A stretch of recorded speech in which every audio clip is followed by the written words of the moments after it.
सभी विद्यार्थियों, आदर्श agriculture coaching के YouTube चैनल पर आप सभी विद्यार्थियों का हार्दिक स्वागत है। आज हम बात करेंगे मोस्ट इम्पॉर्टेंट क्वेश्चन पर जो विगत वर्षों में प्रवेश परीक्षाओं में पूछे गए हैं, जिसको आप बोलते हो मिक्सचर मसाला। क्या बोलते हो? मिक्सचर मसाला के बारे में आज हम बात करेंगे और एक क्वेश्चन निश्चित तौर पर यहाँ से पूछा जाता है।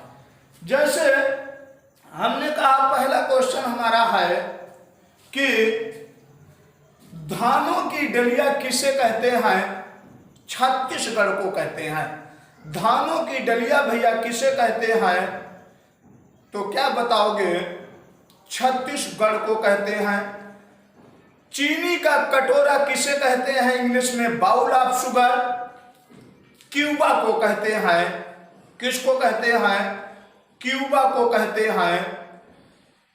गेहूं में जो आपका करनाल बंट नामक बीमारी लगती है, किसके द्वारा लगती है? तो गेहूं में करनाल बंट नामक बीमारी कवक के द्वारा लगती है। उस कवक का नाम है निवोसिया इंडिका कवक। उस कवक का नाम क्या है भैया? निवोसिया इंडिका का कवक है। इसके बाद गेहूं में ईयर काकिल नामक बीमारी या गेहूं का सेहू रोग किसके द्वारा लगता है? निमेटोड द्वारा लगता है। हिंदी में कहते हैं सूत्रक्रम द्वारा लगता है। उस सूत्रक्रम का नाम है एंगोनिया टिटसाई।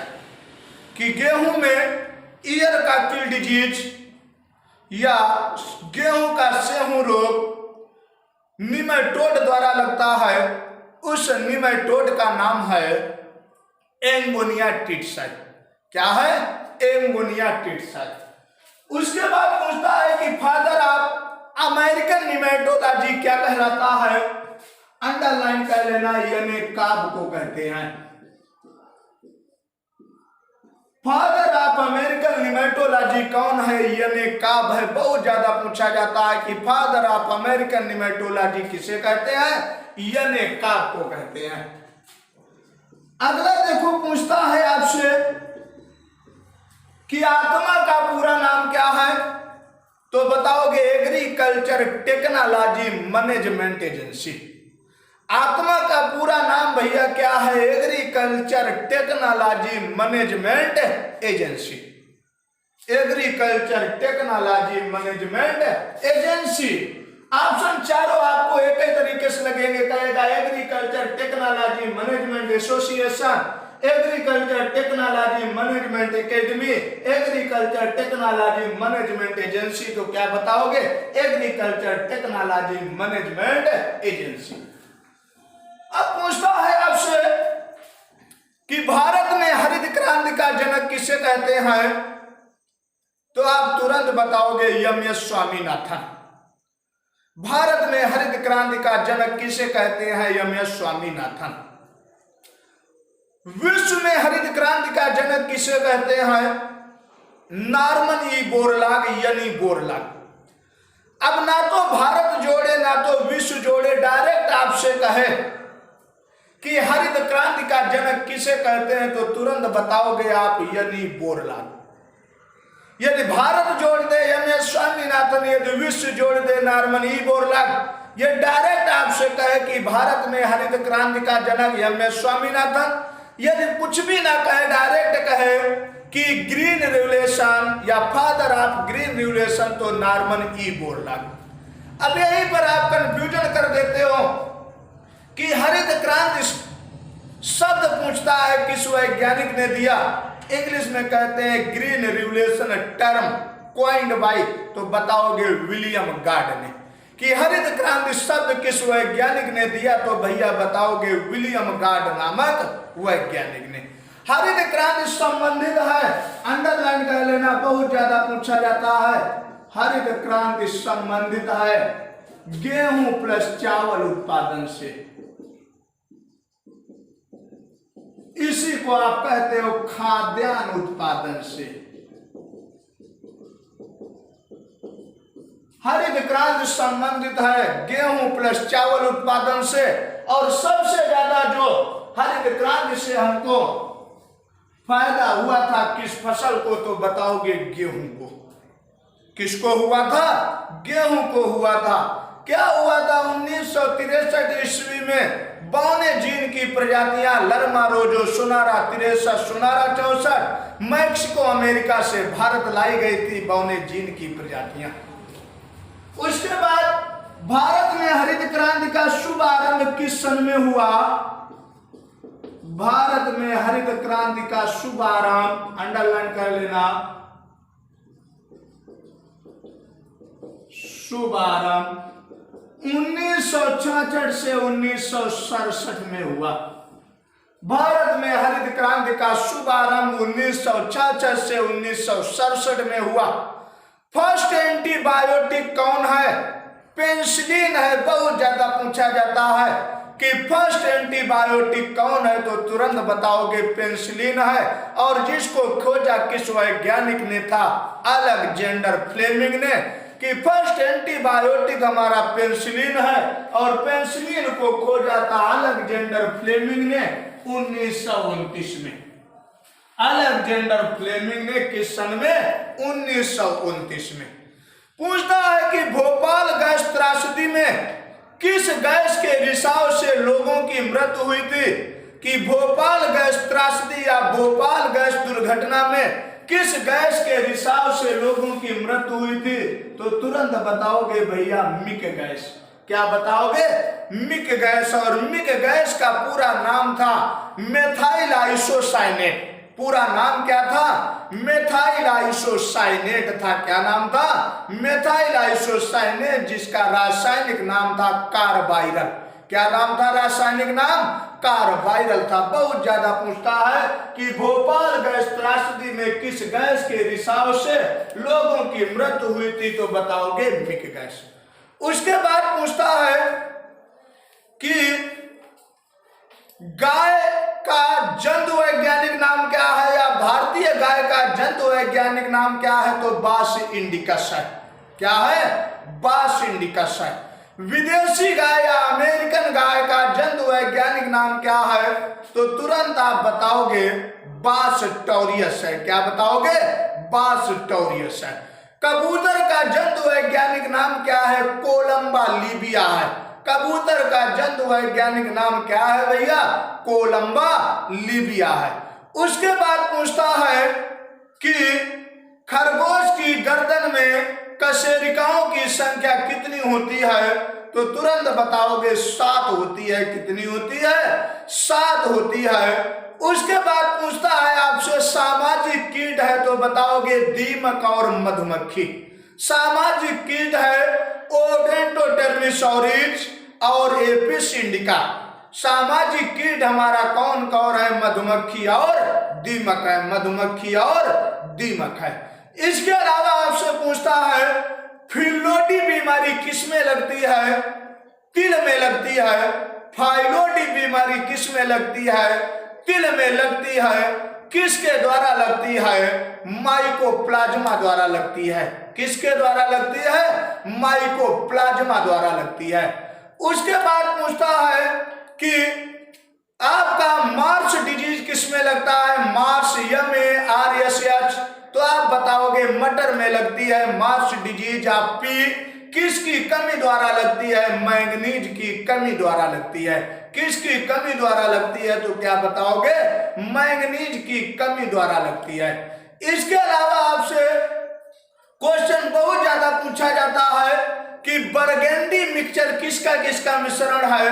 तो कॉपर सल्फेट प्लस चूना प्लस सोडियम बाइकार्बोनेट का मिश्रण बरगेंडी मिक्सचर कहलाता है। बोर्डक्स मिक्सचर हमने बता ही दिया था कि कॉपर सल्फेट प्लस चूना प्लस जल का मिश्रण बोर्डक्स मिक्सचर कहलाता है। हमने कहा बरगेंडी मिक्सचर कॉपर सल्फेट प्लस हमने कह दिया सोडियम बाइकार्बोनेट और जल का मिश्रण। यह है बरगंडी मिक्सचर और ये एक कवकनाशी है, फंजीसाइड है। कभी कभी सोडियम बाइकार्बोनेट नहीं देता है तो यहां पर क्या दे देता है? Na2CO3 दे देता है, धामन सोडा दे देता है। अंडों की टोकरी हम किसे कहते हैं भैया? आंध्र प्रदेश को कहते हैं। अंडों की टोकरी हम किसे कहते हैं? आंध्र प्रदेश को कहते हैं। भारत की वार्षिक वर्षा कितनी होती है? 1200 मिलीमीटर, 1200 मिलीमीटर या 120 सेंटीमीटर या 1197 millimetre. Annual rainfall of India जिसको बोलते हो इंग्लिश में, कि भारत की वार्षिक वर्षा कितनी होती है, तो तुरंत आप बताओगे 1197 या 1200 मिलीमीटर। उसके बाद पूछता है कि वायुमंडल की सबसे निचली परत कौन है? वायुमंडल की सबसे निचली परत कौन है? तो तुरंत आप बताओगे भैया क्या? ट्रोपोस्फीयर। क्या बताओगे? ट्रोपोस्फीयर। फिर यहीं पर पूछता है कि वायुमंडल की सबसे ऊपरी परत कौन है? तो बताओगे थर्मोस्फीयर। क्या बताओगे? थर्मोस्फीयर। फिर पूछता है आपसे कि ओजोन परत कौन से वायुमंडल की परत में पाई जाती है? तो तुरंत बताओगे स्ट्रेटोस्फीयर। कि ओजोन परत हमारी वायुमंडल की दूसरी परत में, जिसका नाम है स्ट्रेटोस्फीयर में पाई जाती है। अंडरलाइन कर लेना। और जो करती क्या है ओजोन परत को? पराबैंगनी किरणों को पृथ्वी पर आने से रोकती है। पराबैंगनी किरणों को पृथ्वी पर आने से रोकती है। फिर पूछता है हमारा कि शाहीवाल जो है उसका जन्म स्थान क्या है? तो मांटगोमरी, पाकिस्तान। शाहीवाल का जन्म स्थान क्या है? मांटगोमरी, पाकिस्तान है। बहुत ज्यादा पूछता है भदावरी का जन्म स्थान क्या है? इटावा क्षेत्र है। भदावरी का जन्म स्थान क्या है? इटावा क्षेत्र है। इटावा पायलट प्रोजेक्ट किस वैज्ञानिक ने चलाया? बहुत ज्यादा पूछा जाता है। अल्बर्ट मेयर ने चलाया। किस सन में चलाया? 1948 में चलाया। इटावा पायलट प्रोजेक्ट किसने चलाया? अल्बर्ट मेयर ने चलाया। किस सन में चलाया? 1948 में चलाया। चिपको आंदोलन संबंधित था पेड़ पौधों की कटाई को रोकने से। किसने चलाया था? सुंदरलाल बहुगुणा नामक वैज्ञानिक ने। पेड़ पौधों की कटाई को रोकने से चिपको आंदोलन संबंधित था, तो उसको चलाया था किस वैज्ञानिक ने? सुंदरलाल बहुगुणा नामक वैज्ञानिक ने। फिर पूछता है आपसे FYM में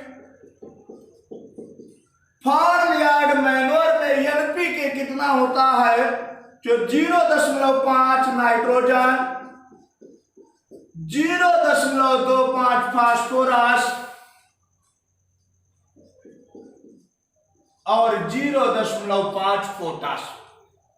जिसको आप कहते हो फार्म यार्ड मैन्योर या गोबर की खाद में NPK 58, 54, 58। कंफ्यूजन दूर करने के लिए 58, 54 और 58 ध्यान रखना। बहुत ज्यादा पूछा जाता है कि फार्म यार्ड मैन्योर में हमारा NPK कितना होता है? तो तुरंत बताओगे 58, 54, 58 होता है। उसके अलावा आपसे पूछता है कि नदियों द्वारा बहाकर लाई गई मृदाएं क्या कहलाती हैं? तो बताओगे जलोढ़ मृदा। नदियों द्वारा बहाकर लाई गई मृदाएं क्या कहलाती हैं? जलोढ़ मृदा कहती हैं। और नई जलोढ़ मृदा को खादर कहते हैं।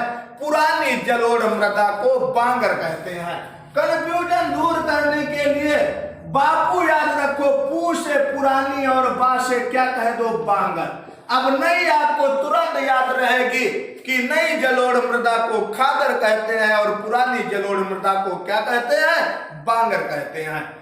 राष्ट्रगान के रचयिता हमारे भैया कौन है? बहुत ज्यादा पूछा जाता है। रविंद्रनाथ टैगोर हैं। राष्ट्रगीत के रचयिता कौन है? तुरंत बताओगे बंकिम चंद्र चटर्जी। कंफ्यूजन दूर करने के लिए राष्ट्रगीत हमारा कौन है? वंदे मातरम।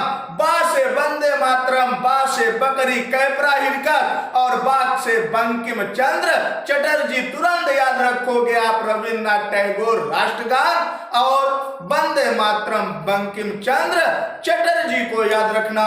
उसके बाद आपसे पूछता है जय जवान जय किसान जय विज्ञान। जय जवान जय किसान किसान जय विज्ञान का नारा किसने दिया? तो तुरंत आप बताओगे भैया अटल बिहारी वाजपेयी ने दिया। किसने दिया? अटल बिहारी वाजपेयी ने दिया। वर्तमान में बहुत ज्यादा क्वेश्चन पूछा जा रहा है कि वर्तमान में ICAR द्वारा मान्यता मिलने पर उत्तर प्रदेश के किस जिले में केंद्रीय कृषि विश्वविद्यालय खोला गया? वर्तमान में ICAR Indian council of agriculture research द्वारा मान्यता मिलने पर उत्तर प्रदेश के किस जिले में केंद्रीय कृषि विश्वविद्यालय खोला गया? तो तुरंत बताओगे आप झांसी में खोला गया। पूरा नाम क्या था? महारानी लक्ष्मीबाई केंद्रीय कृषि विश्वविद्यालय। महारानी लक्ष्मीबाई केंद्रीय कृषि विश्वविद्यालय झांसी में खोला गया। इसके अलावा आपसे पूछता है कि वर्तमान समय में कुल केवी के कितने हैं? 643 है, जिसको बोलते हो कृषि विज्ञान केंद्र। कि वर्तमान समय में कुल केवी की संख्या कितनी है? 643। ये भैया घटती बढ़ती रहती है। इसके अलावा आपसे पूछता है कि वर्तमान समय में उत्तर प्रदेश में कितने क्षेत्रफल पर 1% पाया जाता है? अंडरलाइन कर लेना, 23.5%। कि उत्तर प्रदेश में वर्तमान समय में कितने प्रतिशत 1% है? तो 23.5%। ठीक है कि forest area present in UP 23.5%। और होनी भैया कितनी चाहिए? 33% होना चाहिए। कितने प्रतिशत होना चाहिए? 33% होना चाहिए। फिर पूछता है कि आपका भूदान आंदोलन किसने चलाया? विनोबा भावे ने चलाया। भूदान आंदोलन किस वैज्ञानिक ने चलाया? तो क्या बताओगे? विनोबा भावे नामक वैज्ञानिक ने चलाया। फिर कहता है कि आपसे कहता है कि वाष्पोत्सर्जन की दर मापने वाला यंत्र हमारा कौन है? गैनांग पोटोमीटर है। वाष्पोत्सर्जन की दर मापने वाला यंत्र क्या है? तो क्या बताओगे? गैनांग पोटोमीटर है। फिर यहीं पर 3 बिंदु आपसे व्यक्ति पूछ लेता है कि dry farming, dry land farming और रेन फेड फार्मिंग की वार्षिक वर्षा कितनी होती है? नोट कर लो। Dry farming, dry land farming,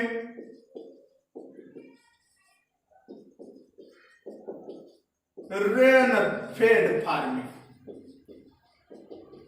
इनकी वार्षिक वर्षा याद करके जाना है। क्वेश्चन पूछता है इंग्लिश में ही याद करके जाना।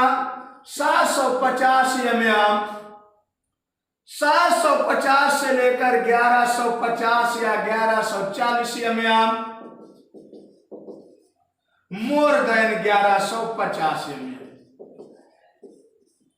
याद रखना ये तीनों में से क्वेश्चन पूछता है कि dry farming, dry land farming और रेन फेड फार्मिंग की वार्षिक वर्षा कितनी होती है? तो तुरंत बताओगे 1150 से। ठीक है, 750 mm, 750 से 1150, कहीं कहीं 1140 आ जाता है, मोर देन 1150 mm। फिर आपसे यहीं पर पूछता है कि वर्षा मापने वाला यंत्र क्या है? तो वर्षा मापी या रेन गेज। वर्षा मापी या रेन गेज। फिर आपसे पूछता है कि भारत में कुल 365 दिन में लगभग कितने दिन मानक माना गया है कि उतनी उसमें वर्षा होती है? तो 130 दिन। कितने दिन? 130 दिन। फिर पूछता है जाड़ों में जो वर्षा होती है उत्तर प्रदेश में वो कौन से मानसून द्वारा होती है? तो उत्तरी पूर्वी मानसून द्वारा। कौन से मानसून द्वारा? उत्तरी पूर्वी मानसून द्वारा। और मानसून हमारा किस भाषा का शब्द है? अरेबिक भाषा का शब्द है। मानसून किस भाषा का शब्द है? अरेबिक भाषा का शब्द है भैया। फिर पूछता है मौसम विज्ञान किसे कहते हैं? विज्ञान की वह शाखा जिसके अंदर जलवायु का अध्ययन किया जाए। विज्ञान की वह शाखा जिसके अंतर्गत जलवायु का अध्ययन किया जाए उसी को हम भैया क्या बोल देते हैं, मौसम विज्ञान बोल देते हैं। इंग्लिश में क्लाइमेटोलॉजी बोल देते हैं। क्या बोल देते हैं? क्लाइमेटोलॉजी बोल देते हैं। बहुत ज्यादा पूछा जाता है। तो प्रिय विद्यार्थियों नमस्कार, आज यहीं पर विराम लेते हैं।